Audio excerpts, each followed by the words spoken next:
They are some of the most intimidating names in professional bowling. Sean Rash, Chris Barnes, Wes Malott, and European Osku Palermaa. But the #1 seed on the stepladder in this week's PBA Chameleon Championship hasn't won a major. In fact, he's never won on the tour at all. Can rookie Scott Norton really survive against some of the PBA's best? The Chameleon Championship starts now.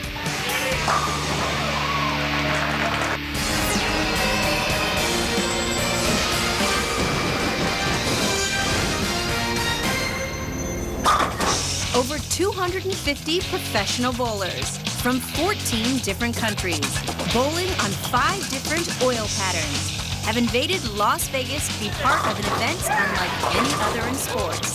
The PBA World Series of Bowling. The World Series is the ultimate test for the greatest names in the game. 6 Lumber Liquidators PBA Tour titles on the line with a champion crowned each week.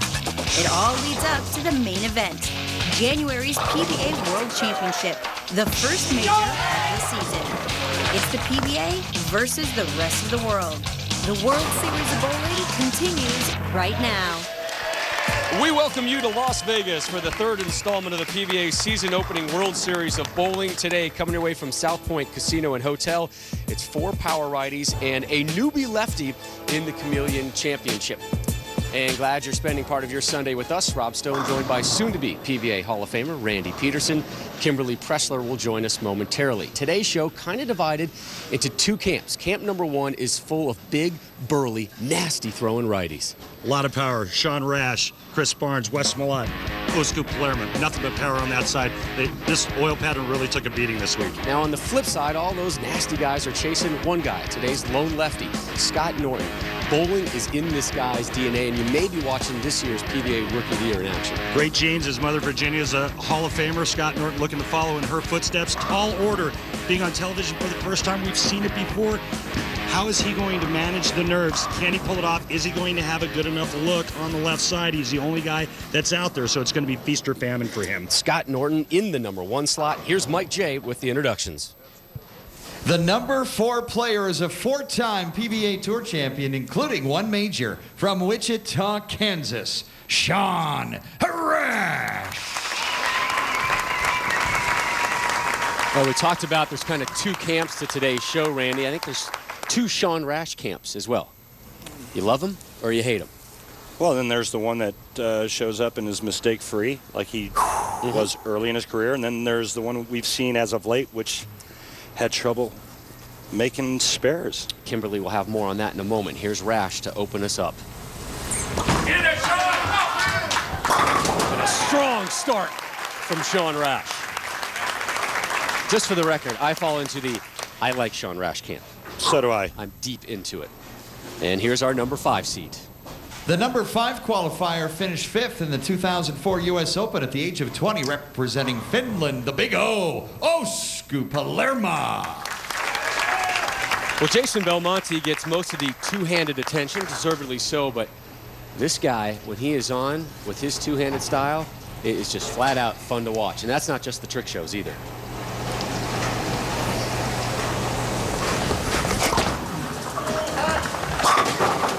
Bad day to be a pin.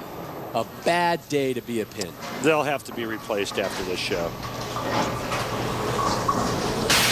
This is a scary thing to watch if you're one of those 10 little white fellas down at the end of the lane, because there's a bowling ball coming at you really fast with an extremely high rev rate. It's angry too. Bad intentions. Osku goes one-handed for the spare conversion as we take a look at Osku's arsenal today. Using the high road, which is kind of in the middle of the pack in terms of hook potential for what Osku brought with him. He doesn't need a lot of bowling ball. Again, when your rev rate is that high, you throw it that fast, and there's a lot of friction. You don't need a lot of bowling ball.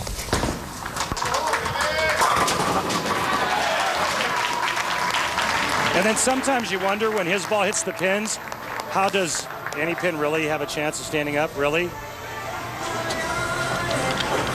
lot of dents out there in the pins. Now, these things just come in nasty at you. And speaking of nasty, we still have the big nasty Wes Malott later in the show. Chris Barnes, your 3 seed, will take on the winner of this match. Here's Rash in the second, working on a strike.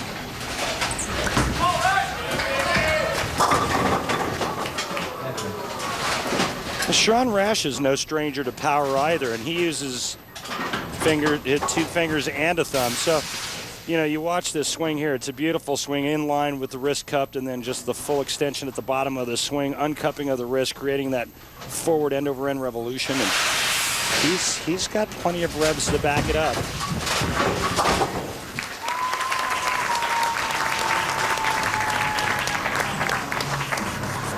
Let's take a look at Sean Rash's arsenal. This is what he's going to be working with on today's Chameleon oil pattern, the Wicked Siege. I just like that name. It's wicked awesome. See, that's the hooking his ball he brought out with him.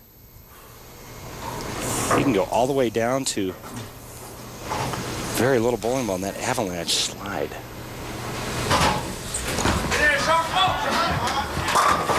Second strike of the afternoon for Sean Rash, and we bring in Kimberly Pressler now. And Kimberly, Sean has had some issues, particularly between the ears lately.